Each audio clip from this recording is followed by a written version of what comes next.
Hi viewers, welcome to south Indian recipe. இன்றைக்கி இந்த வீடியோவில் நம்ம வந்து மீன் தலை குழம்பு எப்படி செய்யலாங்கிறத தான் பார்க்க போகிறோம். ஆக்சுவலாக பார்த்திங்கன்னா கறி குழம்பை விட ஆட்டு நல்லி எலும்பு குழம்பு தான் நிறைய பேருக்கு பிடிக்கும். அதே போல் தான் அந்த மீன் குழம்பை விட மீன் தலை குழம்பு ரொம்பவே டேஸ்ட்டாக இருக்கும். இது எப்படி செய்யலாங்கிறது தான் இந்த வீடியோவில் நம்ம பார்க்க போகிறோம். வாங்க. இப்போ பார்த்திங்கன்னா நிறைய பேருக்கு மீன் குழம்பு பிடிக்கும், ஆனால் மீன் பிடிக்காது. அப்படிப்பட்டவங்களுக்கு இந்த மீன் தலையை வச்சு குழம்பு வச்சு செய்து பார்த்தா ரொம்பவே டேஸ்ட்டாக இருக்கும். பாருங்கள், இன்றைக்கி மீன் தலை அதோடு பார்த்திங்கன்னா ஒரு சின்ன மீனில் உள்ள முட்டை இருந்தது, அதையும் சேர்த்து போட்டு குழம்பு எப்படி வைக்கலாங்கிறத தான் இந்த வீடியோவில் நம்ம பார்க்க போகிறோம். அதுக்காக ஃபஸ்ட்டில் பார்த்திங்கன்னா மசாலா அரைக்கிறதுக்கு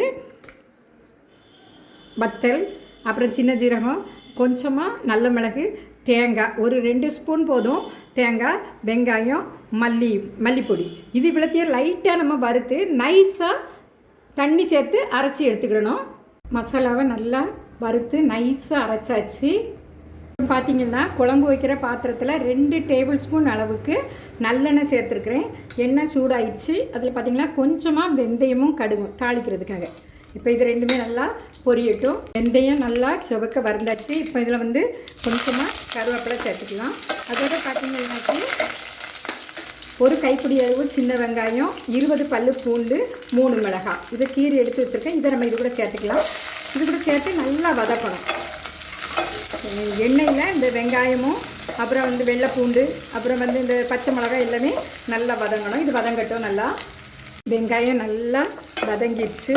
இப்போ நம்ம வந்து அரைச்சி வச்சுருக்கிற மசாலாவை இதில் சேர்த்துக்கலாம். சேர்த்து இந்த எண்ணெயில் நல்லா வதக்கணும். அப்படின்னு தான் அந்த பச்சை ஸ்மெல் இருக்காது, நல்ல மணமாக இருக்கும் அந்த மீன் தலை குழம்பு. இப்போ இந்த குழம்புக்கு தேவையான மஞ்சப்பொடி சேர்த்துக்கலாம். நல்லா வதங்கட்டும்.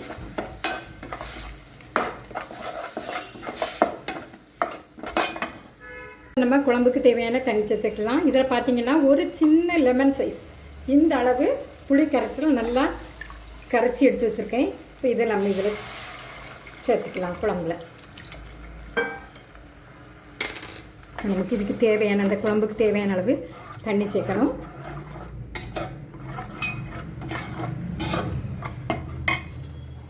மசாலா அரைச்சி வச்ச தண்ணி,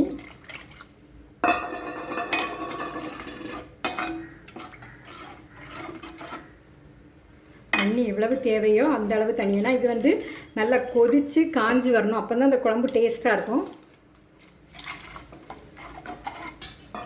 போதும். இனி வந்து குழம்புக்கு தேவையான உப்பு வந்து இந்த அளவுன்னு இல்லை, நமக்கு எவ்வளவு தேவையோ அதை சேர்த்துக்கலாம். எரிப்பு உப்பெல்லாம் வந்து நமக்கு தேவைக்கு ஏற்றவாறு நம்ம அதை ஆட் பண்ணிக்கலாம். குழம்பு நல்லா கொதிச்சிடுச்சு. கொஞ்சமாக வத்தணும். கொஞ்சம் இந்த நம்ம புளி கரைச்சி சேர்த்துருக்குறோம். இந்த புளி வந்து என்னென்னா அது கூட சேர்த்து நல்லா வத்தி காயும் போது தான் புளியுடைய புளிப்பு கரெக்டாக வரும். இப்போ இந்த சுற்றி இருக்கிற அந்த முறப்பு கொஞ்சம் அமர்ந்த பிறகு நம்ம மீனை சேர்த்துக்கலாம். குழம்பு நல்லா வத்தி காஞ்சிடுச்சு. உப்பு பார்த்துக்கணும் இந்த ஸ்டேஜில்.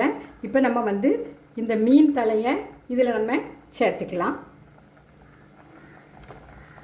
மீன் தலை குழம்பு பொறுத்த வரையில் இந்த குழம்பு வந்து நல்லா வத்தி காஞ்ச பிறகு தான் அந்த தலையை சேர்க்கணும். தலையை சேர்த்து 3வது நிமிஷத்தில் ஸ்டவ்வை ஆஃப் பண்ணிடணும். அல்லது அது அப்படி பிரிந்து போயிடும். அந்த தலையில் உள்ள முள் எல்லாமே இறக்கும்போது கொஞ்சமாக கருவேப்பிலை சேர்த்துக்கலாம். பாருங்கள், உடையாமல் அருமையாக இருக்குது. இதே போல் நீங்களும் உங்கள் வீடுகளில் செய்து பாருங்கள். லைக் பண்ணுங்கள், ஷேர் பண்ணுங்கள், மறக்காமல் சப்ஸ்கிரைப் பண்ணுங்கள். தேங்க்யூ ஃபார் வாட்சிங் மை வீடியோஸ்.